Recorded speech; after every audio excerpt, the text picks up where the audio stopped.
أثم إذا ما وقع آمنتم به آلان وقد كنتم به تستعجلون ثم قيل للذين ظلموا ذوقوا عذاب الخلد هل تجزون إلا بما كنتم تكسبون ويستنبئونك أحق هو قلي وربي إنه لحق وما أنتم بمعجزين ولو أن لكل نفس ظلمت ما في الأرض لافتدت به وأسروا الندامة لما رأوا العذاب وقضي بينهم بالقسط وهم لا يظلمون ألا إن لله ما في السماوات والأرض ألا إن وعد الله حق ولكن أكثرهم لا يعلمون هو يحيي ويميت وإليه ترجعون يا أيها الناس قد جاءتكم موعظة من ربكم وشفاء لما في الصدور وهدى ورحمة للمؤمنين قل بفضل الله وبرحمته فبذلك فليفرحوا هو خير مما يجمعون قل رأيتم ما أنزل الله لكم من رزق فجعلتم منه حراما وحلالا قل الله أذن لكم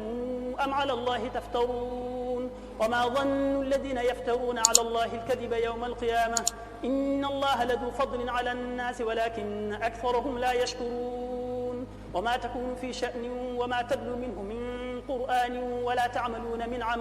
ولا تعملون من عمل إلا كنا عليكم شهودا إذ تفيضون فيه وما يعزب عن ربك من مثقال ذرة في الأرض ولا في السماء ولا أصغر من ذلك ولا أكبر إلا في كتاب مبين ألا إن أولياء الله لا خوف عليهم ولا هم يحزنون الذين آمنوا وكانوا يتقون لهم البشرى في الحياة الدنيا وفي الآخرة لا تبديل لكلمات الله ذلك هو الفوز العظيم ولا يحزنك قولهم إن العزة لله جميعا هو السميع العليم ألا إن لله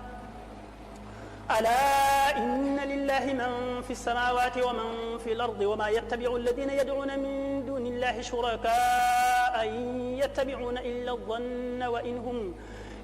يتبعون إلا الظن وإن هم إلا يخرصون هو الذي جعل لكم الليل لتسكنوا فيه والنهار مبصرا إن في ذلك لآيات لقوم يسمعون قالوا اتخذ الله ولدا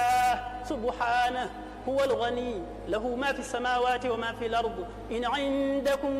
من سلطان بهذا أتقولون على الله ما لا تعلمون قل إن الذين يفترون على الله الكذب لا يفلحون متاع في الدنيا ثم إلينا مرجعهم ثم نذيقهم العذاب الشديد بما كانوا يكفرون